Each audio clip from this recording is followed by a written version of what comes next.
Hello out there, Facebook, YouTube, and everybody else across the universe. My name is the Dark Lord Aaron LeBrun, the Silver-Tongued Devil himself.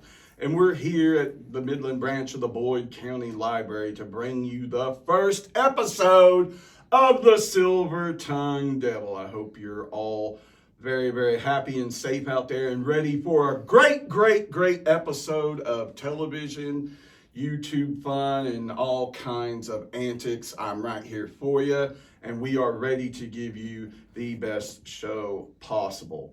I have three incredible guests today, and they're rocking and rolling, and we're going to do a great show. So stay tuned. We got plenty for you. All right, my first guest at this time is Aftermath Pro Wrestling star Wes Segura. He's obviously a really good friend of mine.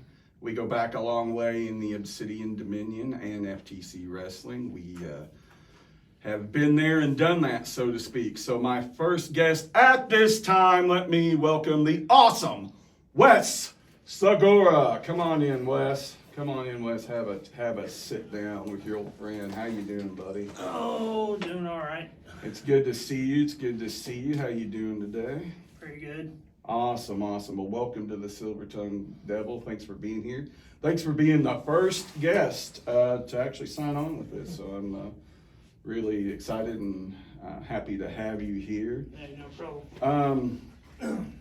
I guess my first question I'll get into with you is, when did you first show an interest in professional wrestling, and when did you really catch that bug, so to speak, to start off with? Well, my first entrance in professional wrestling was when I was 5 years old. Okay. I watched the very first episode of Monday Night Raw and saw guys like The Undertaker and Shawn Michaels and all that.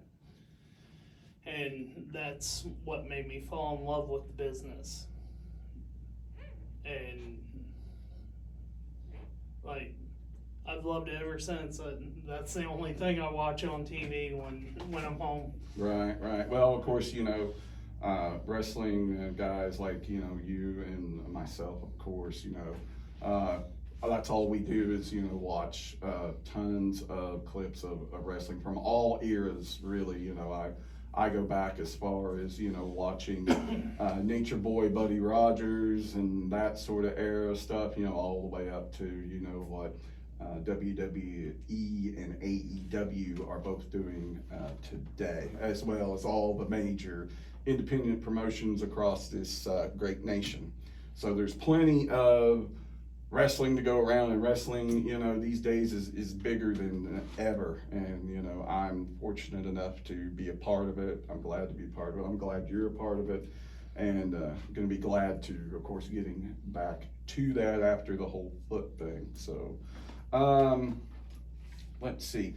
As an entertainer, I've always found you to be that stern, hard-hitting heel that really can do the high-impact moves, can do that just powerful force of nature that brings, people out of their seats, with those power moves. Who would you say, wrestling-wise, would be an influence of yours when it comes to work in the ring? Well, my influences growing up were the Road Warriors, Terry Funk, and the Great Muta. But as far as my style in the ring, I consider myself right along the lines of a Bam Bam Bigelow. He's a big guy, but he can move in the ring. Right. And I would, as your manager and stuff, I would definitely agree with that statement, because, man, you could move. You could hit hard, too, I know from experience. So definitely power is one of your strong points in the ring. Now I know that recently you had a little bit of stint off. You had an injury. How's that going? Are you healing up from that? And Oh yeah, I'm doing a lot better. that's good. That's good. Yeah, I can definitely relate after 10 months. You know, it's been an agonizing time for me, the 10 months, and I'm glad to be back too. Let me ask you this: with us both being, heels and antagonists, if you were, in your mind, what is the true essence of being a great antagonist?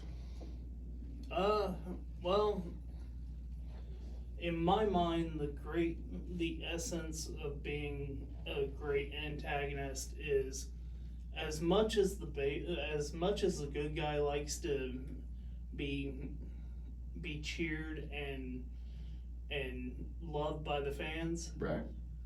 I love to be hated. I love to be booed by the fans. That's great. That's great. And like my main focus when I walk out of that curtain is make them hate me at all costs. Right. Whether it's to make fun of some little kid's mom or whatever, just make them hate you.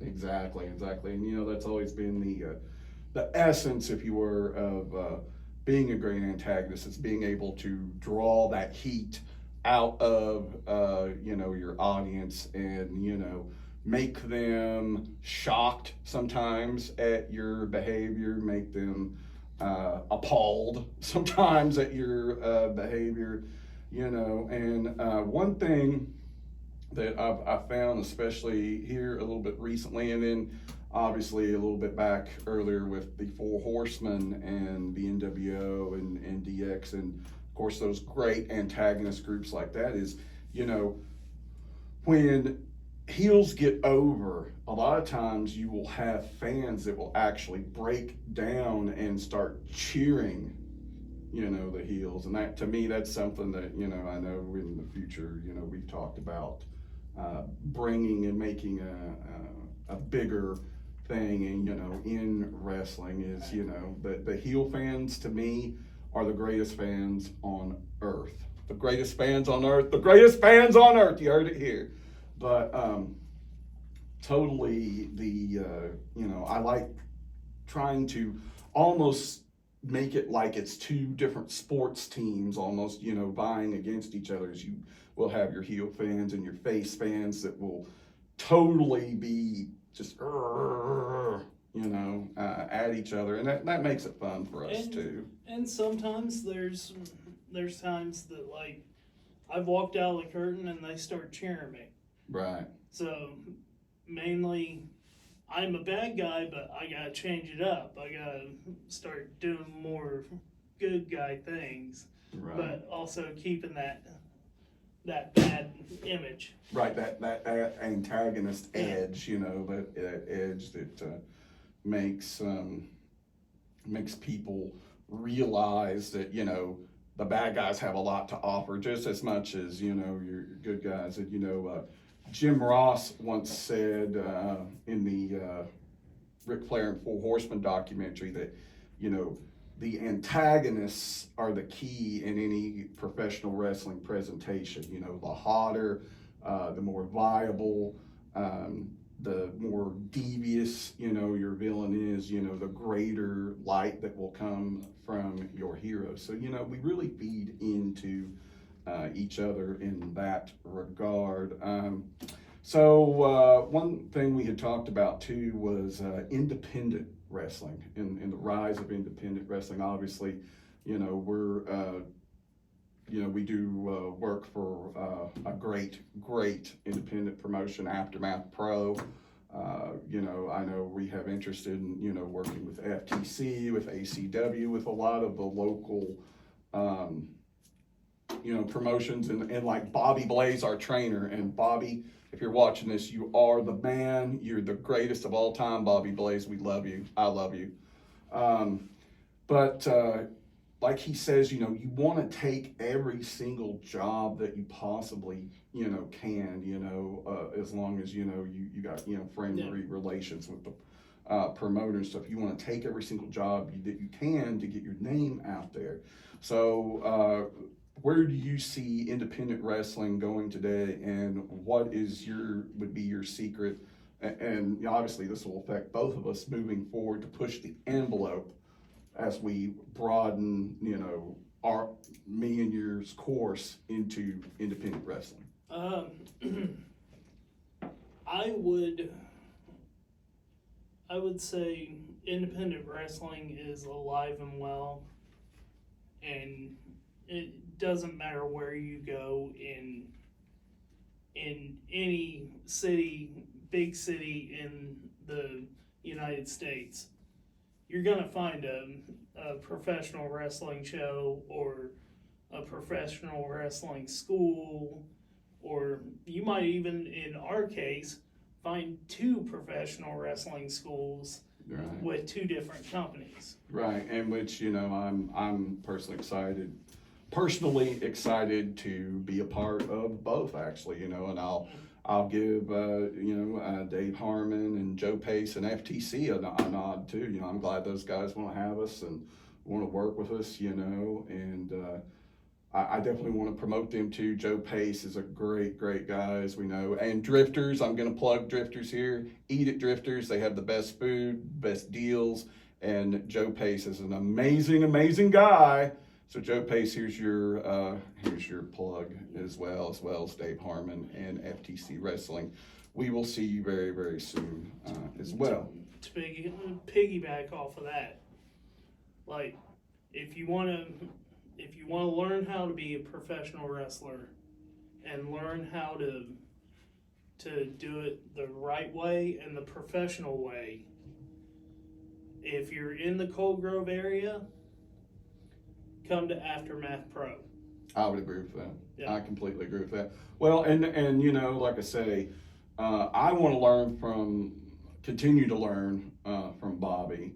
You know, I'm excited to learn from Eric Darkstorm too. I'm going to try to learn everything that I possibly can during my comeback. Bobby Blaze, you know, has that old school sensibility, and you know, when you talk about, Brock's, you know, the great Brock's Boulder. Congratulations on you guys' win. Yes. The other night in Beckley, incredible win. You and Titan Troy. Brock's, we love you, buddy. But they won in Beckley. They won in I think it was Dayton, Ohio. I think so. Yeah, that's I'm not Dayton, real Ohio. sure. And then I don't know if they won on AMW or not. But that's incredible wins for you guys. So Titan Troy, Brock's Boulder, congratulations on that big tag team victory. Enjoy it, because you know those tag team belts look nice and shiny. So you guys enjoy that. And you know, I'll just say, you know, you never know when someone might potentially want them.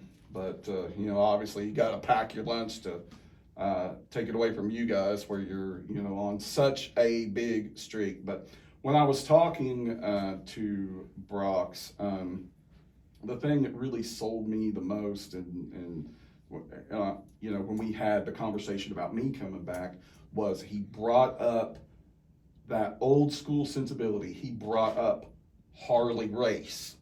And man, what can you say about the legendary Harley Race? There's nobody, has to be, him and Haku have to be the toughest guys ever to be in the business of professional wrestling. Like, I'll say it right now.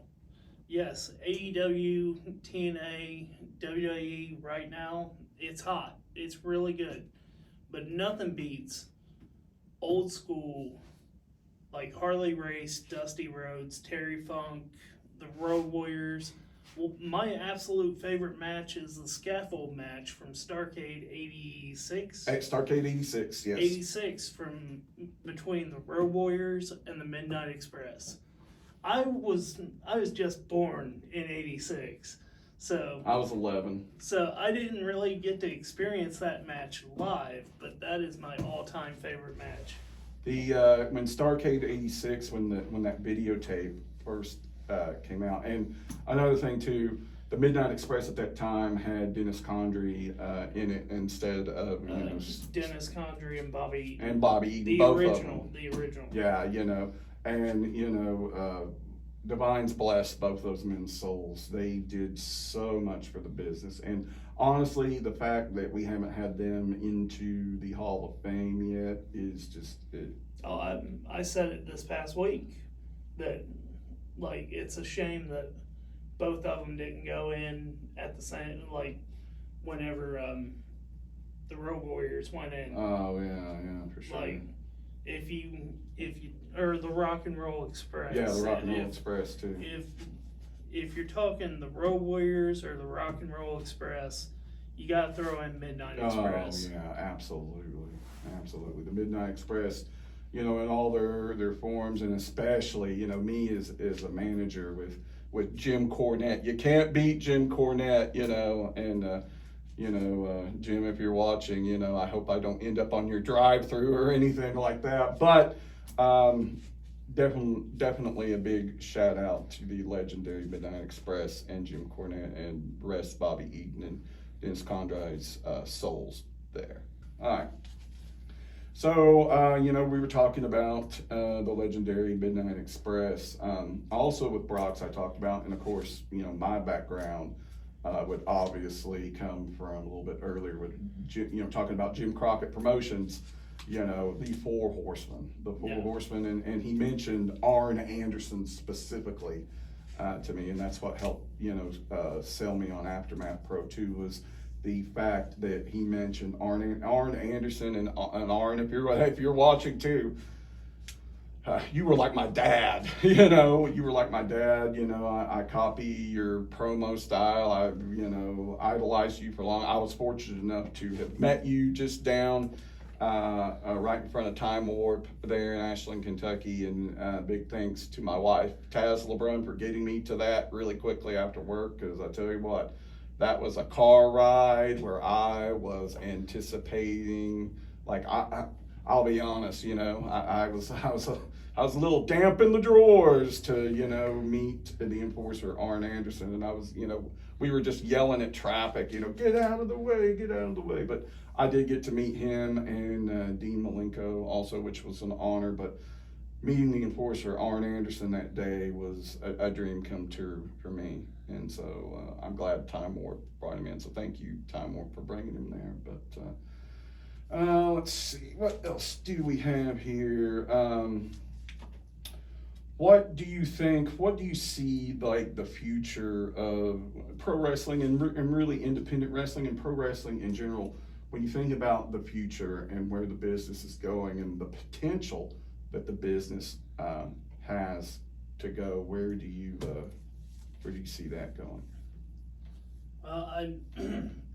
I see a lot of potential out of a lot of companies, and I hope to one day see all these names that I've seen on independent shows be in WWE or AEW or places like that. Absolutely. The only thing I can say is go out and support your local wrestling organizations. Absolutely. Because you never know. You might see the next Johnny Gargano. I watched Johnny Gargano when he started in Cleveland almost 20 years ago. Incredible performer. Yeah. Incredible performer. Just incredible. Like the way he can move, and him being a smaller guy, and the way he captivates the crowd is just amazing. So again, Johnny Gargano, if you're watching this, shout out to you from the Dark Lord as well. So what are your thoughts on, let me ask you this, around especially with the bigger companies and stuff, around the rising ticket prices and stuff like that? I mean, me personally, I think, all companies should say, hey, these are hard times for people. Maybe lower the prices a little bit. What's your thoughts on that? Yeah, I agree. Lower the prices. I mean, $10,000-$15,000 for a ticket to WrestleMania is a little bit much, and that's not the like floor seats. That's nosebleed section. Right, which is crazy for me to think about, even though I know we have WrestleMania going on this weekend, and I'm going to be excited to go over some of the results of that, on a later show, and talk about that on a later show. So, what else you got for us, Wes? You got anything else you want to chat about? I mean, I don't really have anything else, but if you want to see me or the Dark Lord, our first show is in Lesage, West Virginia at Cox Landing United Methodist Church.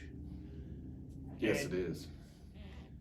And on May the 2nd, I take part in Aftermath Pro's very first show.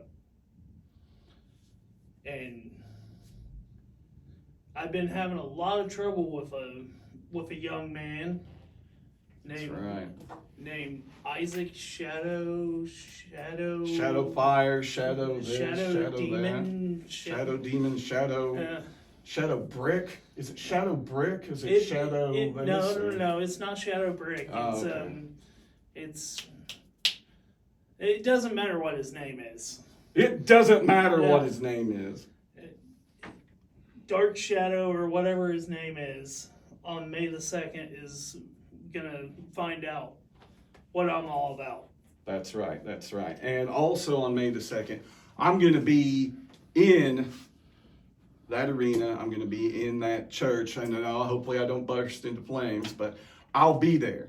And I'll be there, and you never know where the Dark Lord Aaron LeBrun will be. I could be in the back, I could be out front, I could be in the parking lot, I could be anywhere. But I'm telling you what, Shadow Fire, or Shadow Box, or Shadow Popcorn, or whatever you want to say your name is, there's not going to be any more of this chicanery going on the outside of the ring, because we got corrupt officials. We got officials wearing other wrestlers' wrestling gear while they're refereeing matches. Which, what does that show? That shows favoritism. That shows cheating and favoritism, and that can't go on. And I'm not going to allow it to go on. I'm going to keep order on the outside of the ring, whether people let me come in or not. I'll be there in that building to keep order and watch the back of Wes Segura. So Shadow Fox, Shadow Eric Shadows, whatever your name is. Oh, I know what it was. It was Shadow Farter. Shadow Farter. Shadow Fighter. That's it, Shadow Fighter. Okay, Shadow Fighter, we got your number. You ain't gonna do nothing to us on May 2nd. Aftermath Pro's first show. It's gonna be amazing. Come to Lesage, get your tickets, and sit in the front row or any place in that church, in that building, in that county, in that anywhere, and watch as you see wrestling history come alive again in an aftermath. So we got this. Stay tuned, everybody. And now I'm going to put my glasses on and back into my interviewer hat here. Wes, I want to thank you for coming on. No problem. Appreciate you, and look forward to following your career, and hopefully we will have you back here for other episodes in the near future, and I look forward to us going to work Tuesday night. So, Sweet. All right. Wes Segura, everybody. He is awesome, and come watch him rock on May the 2nd.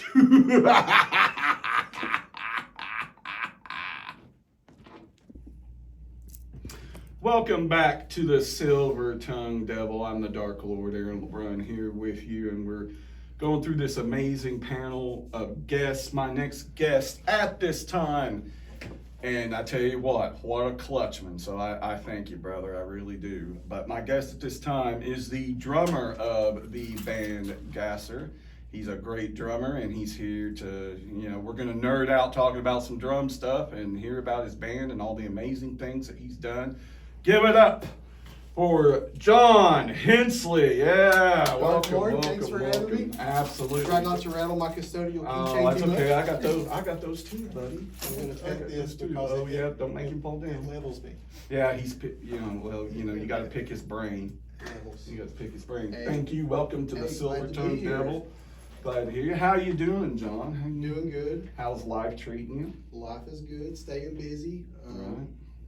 Doing the middle-aged thing, having a normal life, but still trying to play music and do all the kid stuff you wanted to do that you couldn't afford when you was little. Right. I hear that. Well, fortunately, my kids are grown. And speaking of my kid, I'm going to take 1 minute and say, on episode 2, Odin LeBrun is going to be here for episode 2. My son himself is going to be here on episode 2, but we'll get into that later because we've got the amazing John Hensley here from The Gas. okayest. I think that's fair. Oh, come on, give yourself some credit, my friend. I've heard good things about you. I've heard you're Thank you. incredible drummer. You know, I've heard good things about you. It's so cool to actually meet somebody in this stage, just to come in like, let's do a podcast, we'll get to know each other. Right. You know, you'll be on a show with another drummer that you'd never met before, and we'll talk of all the drum nerd stuff from snare drums to kicks to all that good stuff that make us skin bangers, that successful. And that's the thing. It's a brotherhood. Like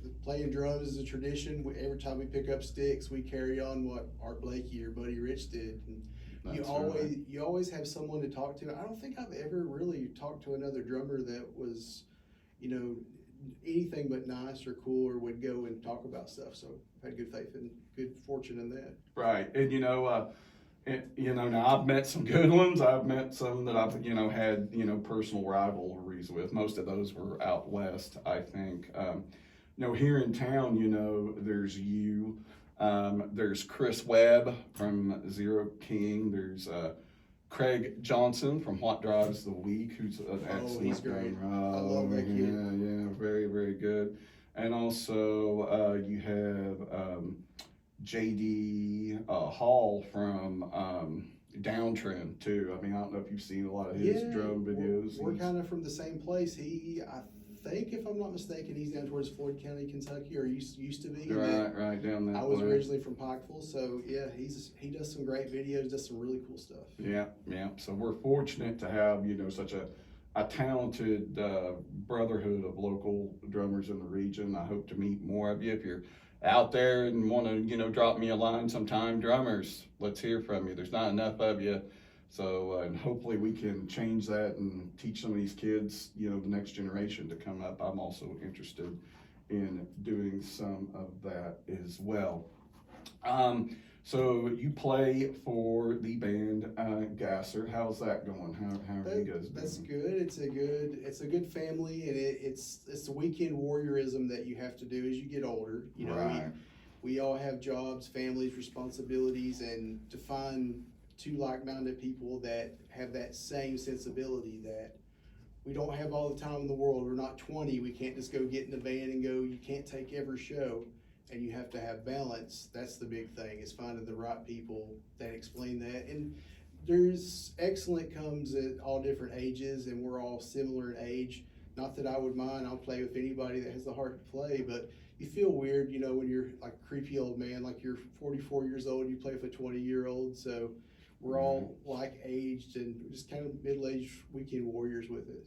Right. Well, that's good. And, for me, even more so, because, I'm going to be 51 in October, and, finding that balance and finding that, and that's a hard thing for musicians, especially in this economy, because, you're trying to pay your bills, you're trying to keep things going, you're trying to keep all your band members wrangled, you're trying to, and in my case, I have professional wrestling that goes along with that. So, I'm incredibly busy, and, I got to do some job searching myself. I got to start that on Monday. So I'm really not looking forward to that, but it has to be done because I want to help Taz out. And, if you want to dance, you got to pay the band. So it's so hard to be an artist or into music and stuff, and the absolute chores of daily life. You're just like, I wish I could do my passion, but it's the way to do it is to have something that allows you to afford to do what you want to do. Exactly. You're kind of Exactly.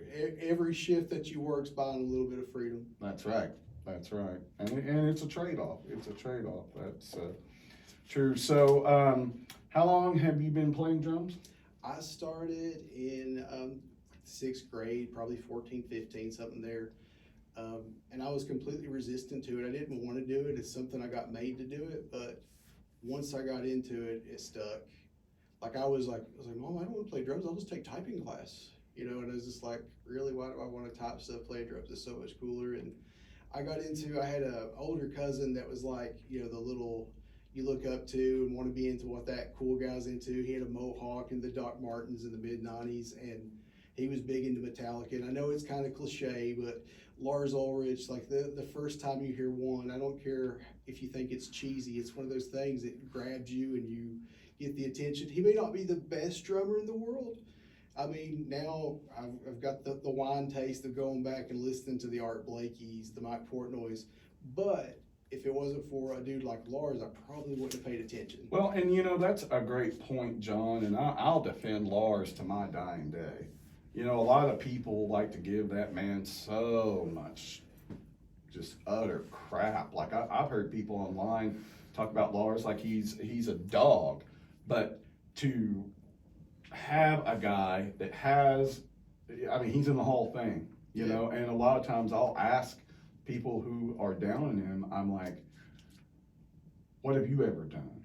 Yeah. What's your pedigree? What's your list of big shows? What's your list of, this is a multi-Grammy selling, incredible artist who's done everything there is to do and has been a huge influence on a huge generation of drummers. So guys, with the Lars stuff, and I'll just say right to you now, get a life. Just get a life, Get a life. Lars is great. I don't care what you have to say, But anyway, getting back to what you were saying. Now, you said you worked with someone at Berkeley University. Is that correct? Yeah, I got the good fortune. I've lucked into playing with a lot of good players. And it's a weird dynamic because it seems like I always get other instrumentalists, not a drummer, to work with. I worked with a guy named Alan Robinson it was Pikeville College back in the day. Now it's UPike. He studied at Berkeley and was a big jazz guy and got me into that and had a lot of faith. Like I was more of a Dave Grohl type drummer and he wanted me to be like a Dave Weckl, got me into Chick Corea and all these weird things that I probably would have no other means of experiencing. He was a great influence to me. He now is the guy that's over the guitars at Belmont University down in Nashville.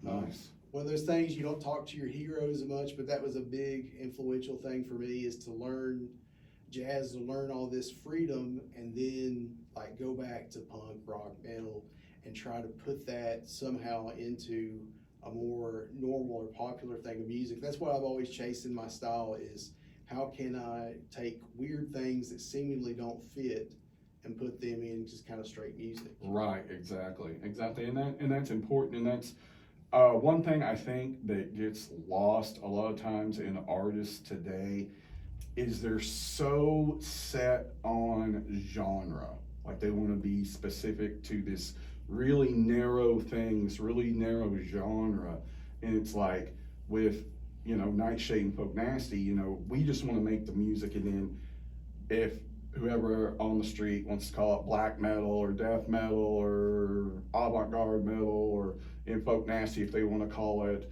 folk metal or folk crust or folk punk or whatever, they're free to do that. We're just going to make the best thing that sounds great to us and be like, hey, do you guys like this? And this is what, and you guys call it, whatever you want to call it. So moving forward, if I can give any tip out there for the up-and-coming musicians, be yourself. Be yourself, do what you want to do, and make the music you want to make, and make it the best that it can possibly be. So now you just said, if I'm reading this correctly, you were at the No Kings Rally playing at the state capitol of West Virginia in Charleston. How was that? That was great. It's one of those experiences when you're in that day, you don't realize how just really monumental something like that is. But I mean, just when you say it, playing on the steps of the Capitol building. We got to do it, Gasser and another band, probably my favorite local band. Not that I don't love pretty much every local band, but the Jerks, or Jerks is how they do it. They don't put the there. Right. We got to do that with them and just go and use music as a form of activism, not, for any other purpose, but to support and to help. And it was really nice. We had some of the immigrant folk that came up and thanked us for being there. And I mean, that was worth more than any payments you could get. Just people that felt really victimized or hurt, or oppressed. Just feel good that a local punk band or a local alternative band was coming out to support them. And don't think it's any superhero act, but it just feels good to be part of a community and to give back to them and let them know that we support them and they're humans and we care about everybody. Well, and absolutely, moving forward, I think it's important for, everyone to be involved and, keep your head above water and keep your head looking, because I tell you what, when you take your eye off the ball, sometimes that's when bad things can creep in. So, Gasser, who's all, who you got in your lineup, and, how's that going, and how's your guys' camaraderie? Oh, it's really good. Travis Woodruff is our singer, guitarist. He's really good songwriter. That's probably his strongest, just his best strength, as he comes up with very interesting songs. Atticus he's our bass player, and he has a similar background to me, kind of jazzy, fusionish. So we get to do a lot of really interesting things, kind of holding down the low end.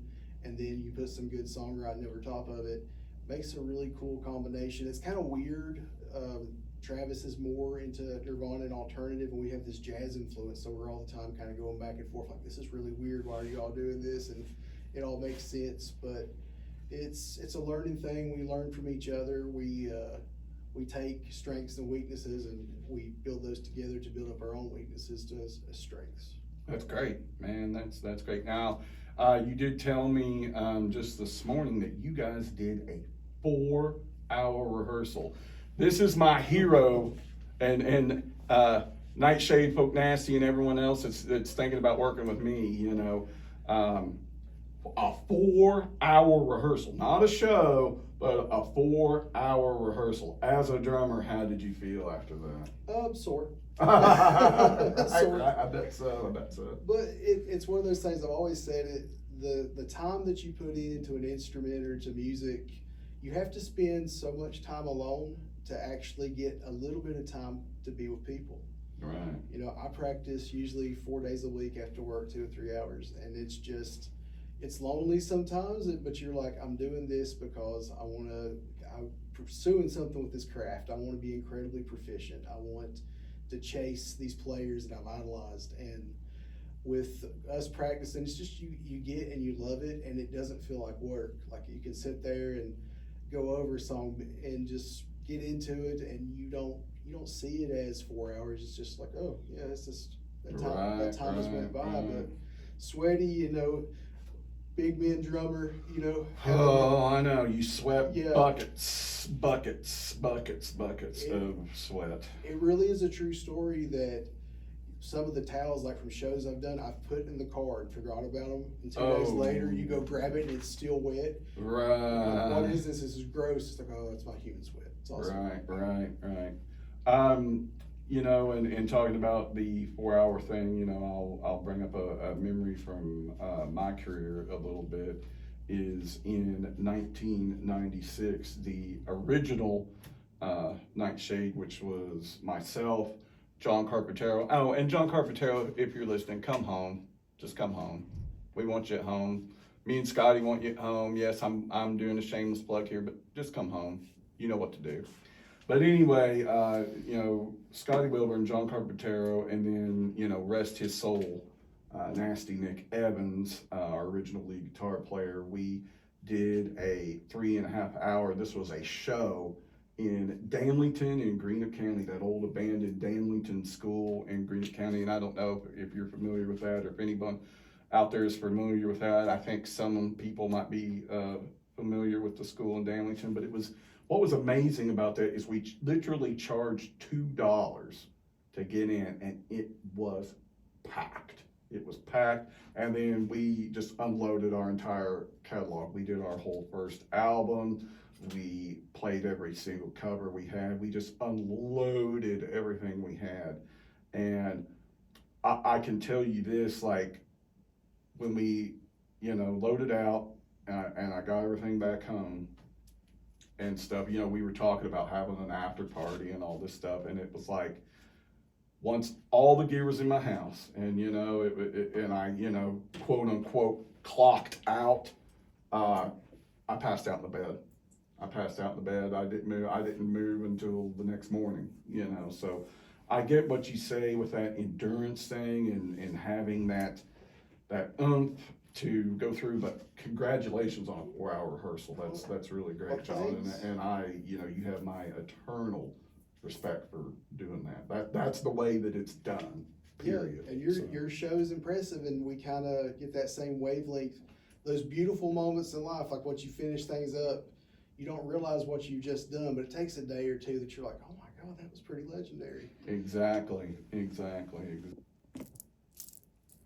But getting back to it now, we as drummers, and I'm always interested in like what drummers use, because so if you're a drummer like me, you use a bunch of stuff. If you're a drummer like you, as we were talking about, you don't use as much stuff. So go in and tell everybody about your drum kit, and how you get around on it, and what that style is, when you go to get in the pocket and all that stuff. Yeah, and when I say this, there's never any hate, because I respect the people that have the big kits, because having to carry that in, having to set all that up, like that's one of the worst times in music for me, is going on a stage and sitting there, oh God, I gotta get my drums together, I have to get this put together. The anxiety's terrible. Oh, and I've done it so many times, like, and plus taking it back out at like 3:00 in the morning from some dive somewhere is also really, really interesting too. Yep. I look at drum setup, the way I do things is, I'll mention these guys over and over again because they're my biggest influences, is Buddy Rich, Art Blakey. You look at those guys and they have the smallest setups, but they could get so much sound. Right. And it's, for me anyways, if I have all kinds of drums, I have all kinds of cymbals, it's distracting from the core. Like, I like to have just this small thing to focus on. And it's almost like, how do I get as much as possible out of this little bit I'm bringing? And it's always kind of cool when you show up to a show and somebody has a giant kit and you're like, here's my little Fisher Price drum set I'm going to set up here and have fun with. But I play a Tama Pancake kit. I have a friend named Jacob Ratliff that is just a sessions guy, plays with lots of people around here. He got me into there's a fella out in California that does on the edge custom drums. He cuts down shells to make them nesting drums. Okay. And I got those, and good Evans heads, and you can make them sound awesome. And when you drive a little tiny circus car, it's nice to put that in there. And exactly. Maybe you get to take a passenger with you. You don't have to go to it yourself. Exactly.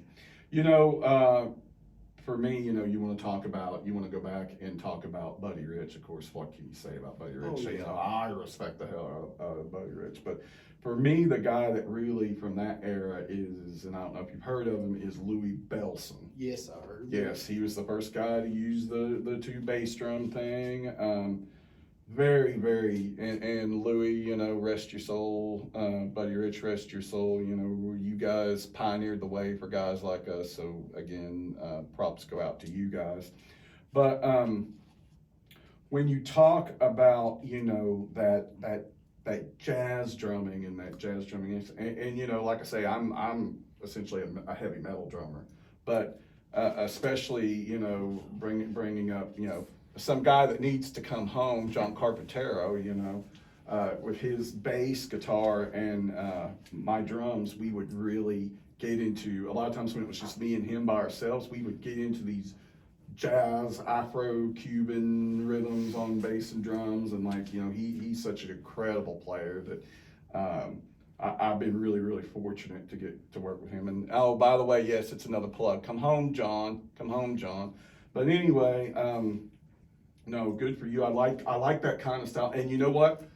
I'm hoping, and I'll be the first one to invite you, and I'll invite you here on the show. You know, if Gasser and Nightshade / Folk Nasty want to do a thing, you know, I'd love to. Yeah, I'd love to do that with absolutely. you. Hopefully, we can do that. I know that I'm working on the benefit for and rest their poor souls, and I'm going to take my glasses off when I say this, but rest their poor souls, rest Brooklyn Johnson and Tammy Morin. You know, our thoughts and prayers and whatever are with you and your families, and we definitely want to get something done and raise some money for you guys really, really soon.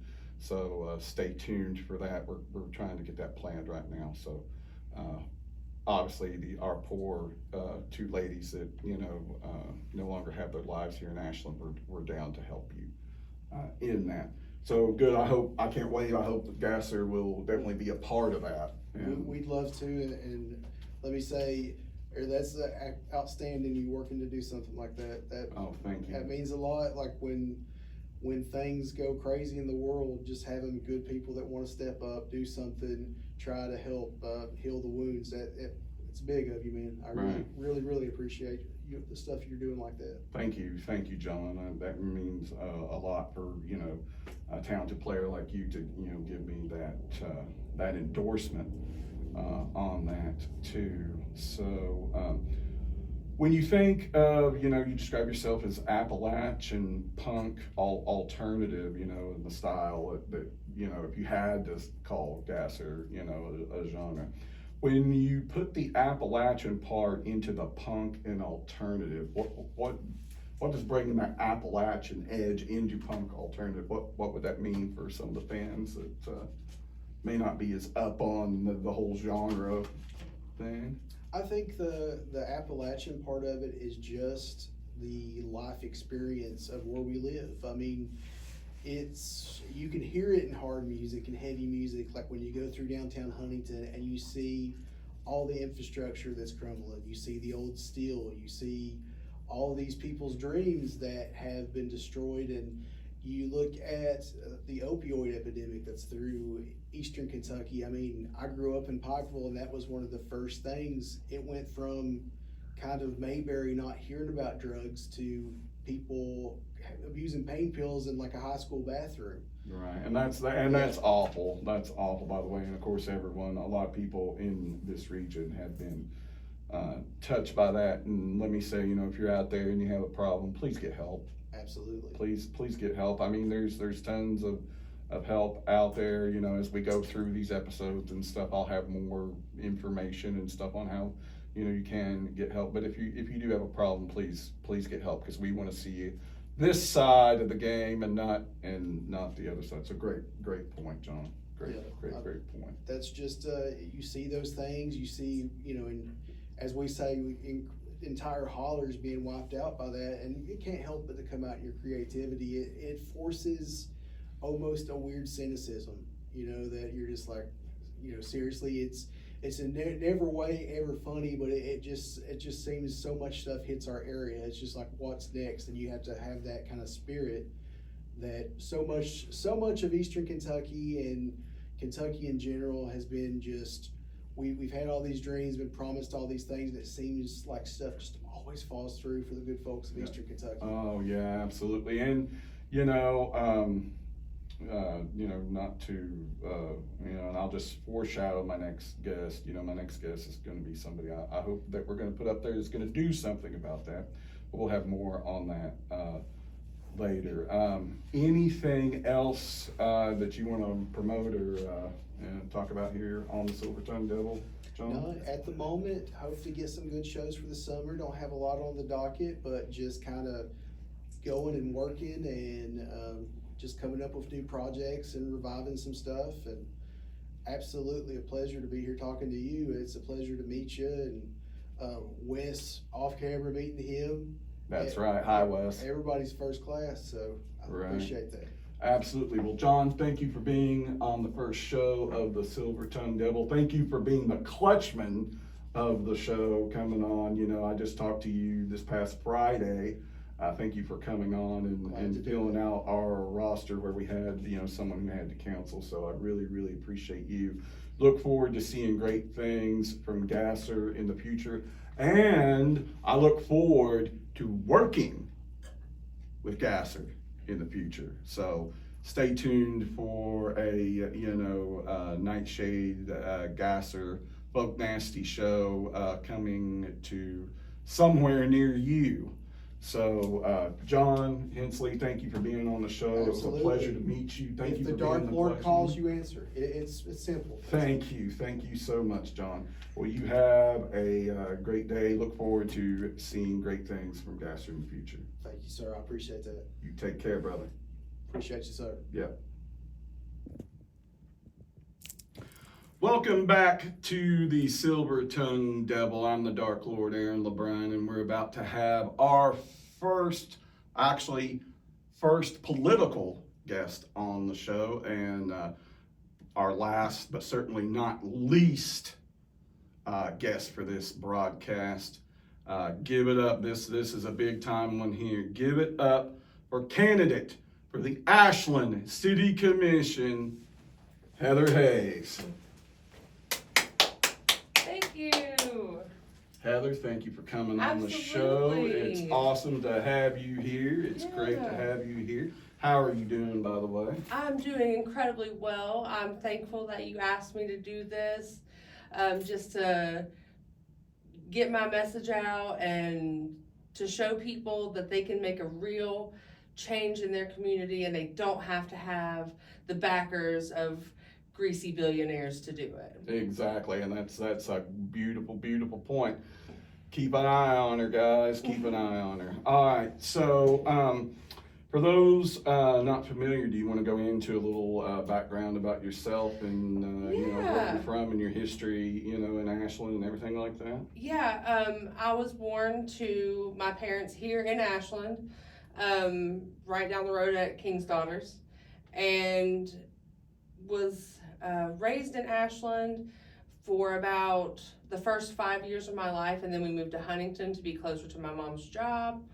But when I got pregnant, I was 19. I got pregnant, I knew I wanted to raise my child in Ashland. Right. So the first chance I got, we were back in Ashland before he was 1. Excellent. And I've been here pretty much consistently ever since. So that's 16 years. Nice. Yep. Nice. So, let's get down to it. Let's get into, you're coming up as a candidate for the Ashland City Commission. By all means, let's tell everybody what you're about and tell everybody about your platform here. Absolutely. I am running a grassroots campaign, no big backing donors, no lots of money coming in. And I think that my position as a working class woman in Appalachia gives me a unique perspective on the things that we need in the city. Right. I feel like there's a disconnect between those people who are currently in power and the constituents that they represent. Absolutely. So I would like to bring a fresh air, a fresh energy to the room. Basically, I'll tell you, everybody's always asking me, why are you running? Why are you running? It seems so pointless to run. Right. And the real reason that I'm running is I was sick and tired of sitting at home complaining about what was happening in my community without being part of the fix. And so it was just one day I just decided, you know what? I'm gonna run for city commissioner. Why not me? Why shouldn't I be up there with the rest of them? There's a lot of things that I would like to see change in the city, like common sense changes. At least they feel like common sense to me. Exactly. And I would like to see a lot of things happen. One of the biggest things about my platform is I would like to make disability rights, or not necessarily disability rights, but like people with disability at the forefront of building design. That is so great. So because a lot of the times whenever new places are being constructed, the builders, they put people with disability as an afterthought. Right, exactly. However, as it stands, 26% of Kentuckians live with a physical disability. But that increases to 50% by the age of 65. Right. So if we make these changes to our public buildings and to things that are coming into Ashland, it could make everybody's life better eventually. Absolutely. Like First Friday, all the events they do downtown, Fest, all those things, great ideas. Right. I absolutely love them. The parking situation down there for people with disabilities is a nightmare. Absolutely it is. I have friends who have told me that, friends who are wheelchair users, who have told me about the horrors of trying to get out of that steep parking garage behind the Highland Museum. Right. I know firsthand how hard that is to navigate with a wagon. Right. I couldn't imagine trying to do it with a cane or a walker or with one limb or something like that. Right. And I just want, one of the simplest ideas I can think of is the next block down, just make it the handicap parking area. Exactly. Put up a folding sign that you can move in and out for events. Right. And have somebody, the parking enforcement officer, sitting there saying, this is handicap parking only. Exactly. Something that simple. Right. Less than $50 to produce a sign, paying the parking enforcement guy to do what he's doing anyway. That's right. Maybe a little overtime. It doesn't seem like it would cost a lot of money, but it would make such a huge difference to my neighbors and to the people that I care about and to the people who want to experience Ashland at its fullest. Right, absolutely. And that is so awesome and good of you to say, Heather. I really applaud you on that and trying to help disabled people. As you know, I was off for 10 months with my foot, and I've been pretty banged up, and sometimes I have to walk with a cane, and so for me personally, that's a great thing to know, so if I want to go downtown, if I get banged up in a match, say, and want to go downtown, I can do that, and our other people here in the city can do that as well. So that's a very, very honorable, very, very awesome, first thing to, talk about is helping out our disabled friends and neighbors here in Ashland. So that's incredible.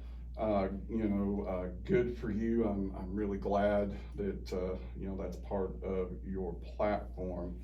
Let me ask you this, what else can we look for you once we get you into that seat? Well, I would like to see certain parts of our parks district being maintained better. Yes. For example, my family went on a picnic at the Riverfront Park. We sat down on the picnic table and the thing wobbled so much that we almost ended up on the ground. Oh gosh. We were sitting on our sides trying to use the only picnic table available, and we suddenly realized why it was the only one available. Right, little seesaw action. Yeah. And then you have the Carol Jackson Center. They built this beautiful place for people to be able to use in the honor Carol Jackson and her legacy here in Ashland. Right, in my neighborhood, I walk by it all the time. Yeah. Carol Jackson Center, beautiful little blue building right in my neighborhood over there. by Central Avenue. You know, I think is it technically on It's on Railroad Street Railroad Street or okay. Railroad Avenue. I'm not sure Railroad which one it Avenue, is. okay. Yeah. Well, I promise we'll get our geography straight for episode 2, guys. But we'll, if I have to in another promo, we'll get that whole address for the Carol Jackson Center up for you guys. So, but they don't have a budget to maintain it. oh, wow. So I would like to see us allocating some of our funds to keep up with these properties like the Carol Jackson Center, like our beautiful Port of Ashland Riverfront Park. Absolutely. I would like to see new parks and I know that our Central Park has a beautiful inclusive playground. Right. I would like to see more of those. I would like to see more money put into keeping families in Ashland. Yes. Because something I have realized is that a lot of my friends are being priced out of Ashland. They can't afford their rent. They can't afford, to pay the utilities in Kentucky, like the AEP power hike. Oh gosh, what a saga. What a saga on AEP. So they're being forced to leave Ashland. That's right. Because they can't afford to live here. I myself check Facebook listings every day just to see what's available. I like houses. It's a guilty pleasure. Right. And I was looking, my friend of mine is looking for a 3-bedroom, 1.5 bathroom or bigger. And I have not been able to find one for less than $1,650. Jeez. A month. That's a month. That's crazy. Yeah, so people are being priced out of Ashland. And that's not fair because Ashland is such a great city, but we have all these landlords who have all these properties who are either getting run down, there's no what's the word I'm looking for? There's not any real there's so many landlords in Ashland, and there's not any real consequences for them not taking care of their properties. Right. So then some of these properties, like there's one on my street that was just condemned. That was condemned for like the awning and the fascia falling. Right. And it's just sitting there empty now. Beautiful house. Right. And this is happening because we're not, as a city, the city officials are not holding up a standard. And so people are charging really expensive prices for homes that you would want to live in, because the only homes available are homes that nobody wants to live, that I wouldn't recommend living in. Right, exactly. And from my own personal experience, I'd say I have been so lucky. And if you're watching this, David Reimer is our landlord. He is so good. He is such a great guy, David. If you're watching got one of the good ones. Yes, Thank big props to him and DJ as well. If it wasn't for them guys, I'd probably, I'd be sleeping under an underpass myself. So yeah, good props to them, and I hope to see like you and DJ and they're working together. I would love to see that. That's like a dream tag team for me. Getting Give me a call, DJ. That's for you, DJ. And hopefully we're going to have you on a later episode. I'm working on that right now. Let me ask you this, Heather, is a guy that, has to rely on sometimes, public transportation and stuff like that.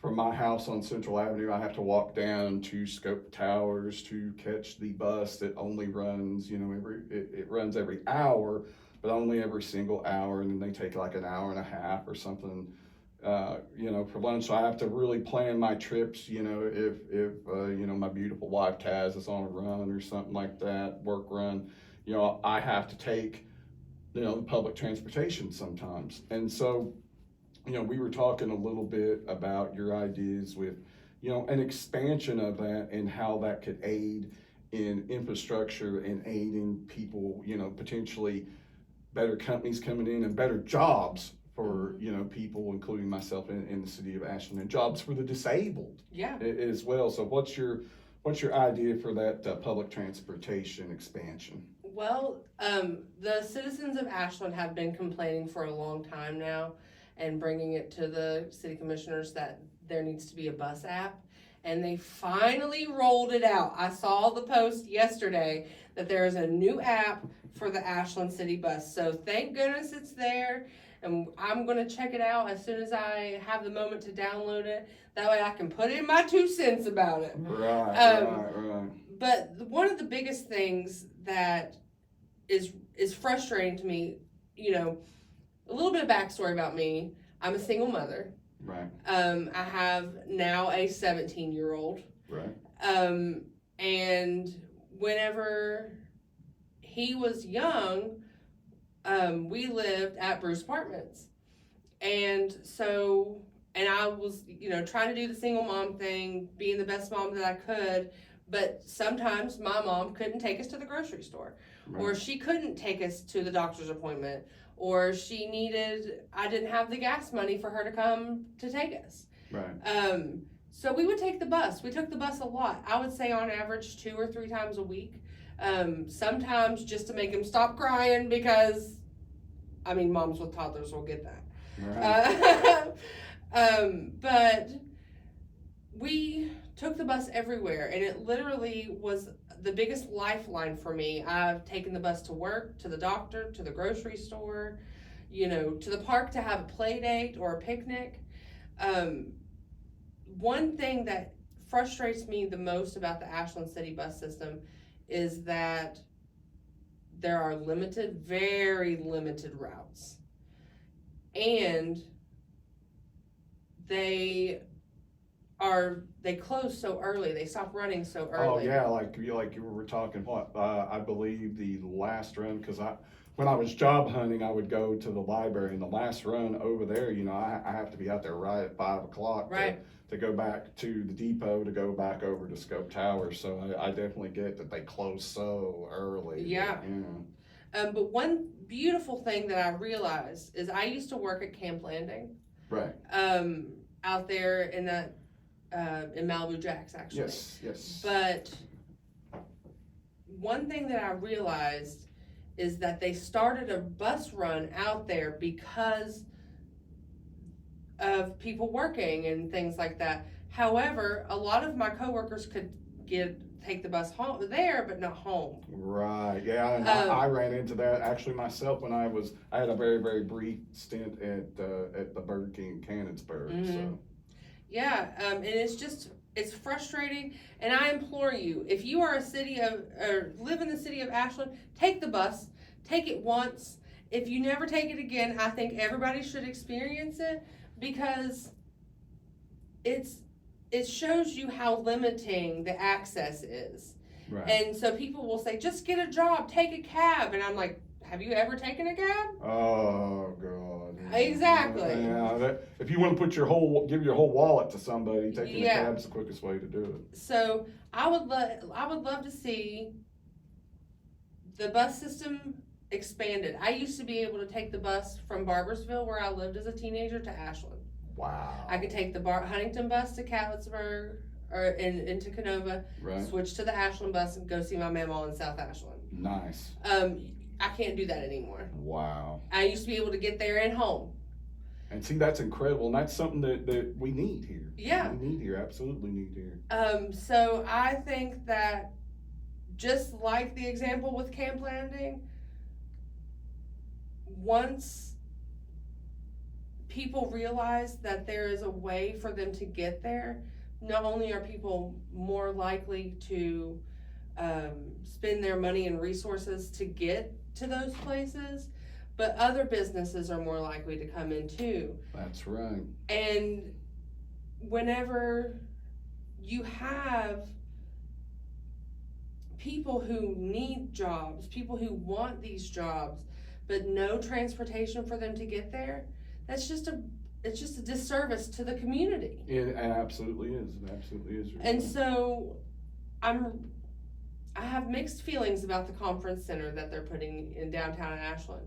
But I hope, one of the things that I hope comes out of it is I hope that city officials are able to better understand how a public transportation system should work. Right. I hope that it's successful, because who wants to invest in a money pit? I hope beyond hope that it's successful and not the money pit that I think it may turn into. Right. Because it's going to have to stay staffed. That's right. And so the first thing that came to my mind was, yeah, the people that live close to the bus routes can actually get there to staff this building. Right. But what about those who have to walk a mile to the bus? What about those who maybe don't qualify for the disabled bus, but are still not physically capable of walking that long to get to the bus? That's right. Because they only stop at bus stops. Right, and you know, it's a good point, and I'll even put that in a personal perspective. Is when I got cleared and when I had my appointment with Dr. Lichtenstein. And Dr. Lichtenstein, if you're watching, here's one for you too. Thank you for taking such good care of me. King's Daughters and Dr. Lichtenstein at Wound Care, you are an amazing lady, so thank you. And Heath and Amber, my nurses, thank you for taking care of me. I cried when you let me go. It's weird not seeing you every week, but I love you guys. There's my shout out to you. But I asked Dr. Lichtenstein, I said, okay, what can I do? What can I do before I get, you know, I've got a special foot piece coming in that Hanger Clinic's doing. But I said, what can I do? What can I do? And one of the questions I did ask him was, can I walk from my address to Scope Towers to catch the bus? And her response literally was, if you do that, I only want you doing it twice a week. Yeah. Literally twice a week. So like, you know, as I'm getting ready to go into job hunting, you know, I can only, because like I say, you know, and it's not a long walk to Scope Towers, right. But still having when you're injured, yeah, it's a long walk. Yeah, exactly. You know, when I'm trying to rehabilitate this heel to go back into my drumming and especially into my professional wrestling, it's like, you know, I need this foot to be as good as it can be, and having to walk, you know, 15 minutes to catch the bus at Scope Towers is difficult. So, yeah. You know, it'd be nice if there were more stops closer and, yes. and expanded, and especially like the later time thing, mm-hmm. you know, because let's face it, the world doesn't stop turning at 5 p.m. Exactly. You know, the world doesn't stop. As a matter of fact, usually the world is just starting to get, you know, here in what I would call the modern age, the world's just starting to turn at 5 p.m. So bravo on that bus route, and, you know, trying to build Ashland's infrastructure yes. with that, you know. Because I love Ashland. I do too. Go for it. I love Ashland, and I don't want to leave Ashland. My kid lives here. He doesn't want to leave Ashland because this is his home, and he feels comfortable in Appalachia, in Ashland, and he doesn't want to leave. But unless we make some really strategic changes, Here. I am worried about the future of my city. I am too. I think that in running for city commissioner, what I would really like to see is more people who look like me, talk like me, dress like me, act like me. Exactly. You know, not just the same suit and tie, buttoned up people. We need real people, real Ashland citizens, people who live in Ashland. And love the place. Looking at you, right. You know who. People who live in Ashland and who love Ashland, who want to see positive change.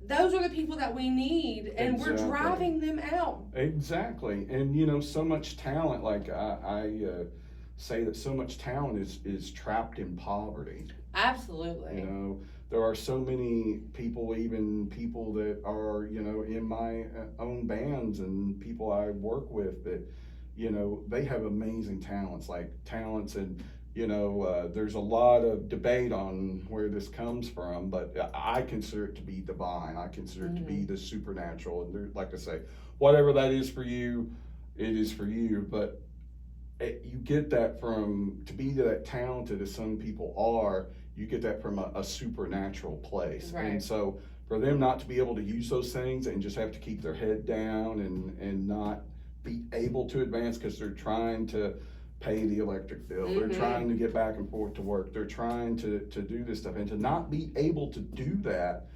because of these issues that people have seemingly ignored for a long time, you know, just to fit in with the good old boy system. Yep.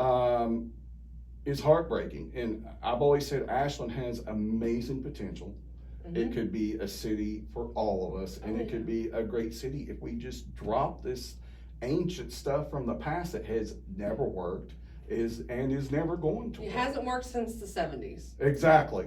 Let's, you know, they always say, you know, if you keep doing the same thing over and over again and expecting a new outcome, then that's like the definition of insanity. Absolutely. And so what I would like to see is, even if it's not me, like I know that, you know, I'm promoting myself, but even if it's not me, I hope that the new city commissioners that are coming in with fresh ideas, with no connection or limited connection to the good old boys system. I hope that they're coming in from a place of love and appreciation and not from a place of, I'm going to go with oppression. Yes, and that is exactly what it is. It's oppression. It's been oppression for a long time, and it needs to change here in Ashland, Kentucky. And we can make it change by getting out and voting for a great candidate like this. And I'm going to say right now, you know, and I'm saying this to the world right now, I personally, the Dark Lord Aaron LeBrun, at the Silver Tongue Devil, endorse this fine lady here for the office of Ashland City Commissioner. You have my endorsement, you have my praise. Thank you for coming on the show and making the show awesome with your great ideas. Is there anything else you want to tell the voters, or anything else you want to tell of me or anybody else before we, you know, cut loose here? One thing I would like to remind everybody is that the primary election is May 19th. Yes. Get registered to vote. If you're not registered to vote, register your friends. I forced my brother's girlfriend to register like 2 weeks ago. She said, I've never even registered to vote. I've never voted before. I said, well, this is how we make a change. Exactly. We get our neighbors, we get our friends, we encourage them to vote. We make it happen. You need a ride? Call me. I will find you one. We are going to make it happen. We want to see change. And in order for that to happen, I need everybody to show up and show out. Well, that's excellent. Heather, thanks for being here. Everybody vote for this fine lady. She's gonna take the city by storm. We need her in that seat. We need to get this stuff done. You know, I've known her for a long time. She's a great person, and it's my honor to have her on the show and to be her friend. So let's hear it for Heather Hayes, candidate for the Ashland City Commission. Thanks for being on, and Heather, it has been my pleasure. Thank you so much for having me. Absolutely. You take Episode care. 1. Episode 1. Here we go. All right, thanks. Thank you, Heather. All right, everybody. I want to thank everybody for tuning in to episode 1 of the Silver Tongue Devil. I want to take a moment to thank my talented producer back there behind the camera, Mr. Phil Queen. Let's give it up for Phil Queen, everybody. Come on, give him a hand. Give it up for Phil Queen. He's going to do an amazing job getting this all ready to go for you guys. So my props to him, and he's my brother from grade school. So I love you, Phil. Love you. A whole Much lot. love. Yes, thank you, Phil. So I want to thank my other three guests at this time. I want to thank my tag team partner from Aftermath Pro Wrestling, Wes Segura, for being on the show. I want to thank Gasser drummer John Hensley, amazing drum talk, an amazing guest, man. He was kind of the sleeper guest and the Clutchman guest for being on the show as well. And then finally, man, she's on fire. Candidate for the Ashland City Commission, Heather Hayes. Let's give it up for her as well. Now, that being said, I do have a slight preview of what's going to be episode 2 with 2 guests I'm going to have. The first guest that I'm talking about having for episode 2 will be the independent candidate for Hal Rogers' seat. Miss Alora Henson has agreed to be on the Silver Tongue Devil, so we're going to have her on episode 2. And finally, to close and everything, and this particular guest will be emotional for me. I'll have to probably, take a hydroxyzine or whatever, because I may cry during this one. But my son, Odin Erebus LeBrun, has agreed to, he's going to come up and be on the show and talk about his music, talk about what he's doing, and he's going to be here in the studio with me and Phil next time on the Silver Tongue Devil. So, for Nightshade, for Folk Nasty, for Gasser, for FTC Wrestling, for Aftermath Pro Wrestling, for all my guests I had on here, this is Aaron LeBrun, the Silver Tongue Devil, the Dark Lord himself, saying, we love you, rock and roll, and you guys take it easy.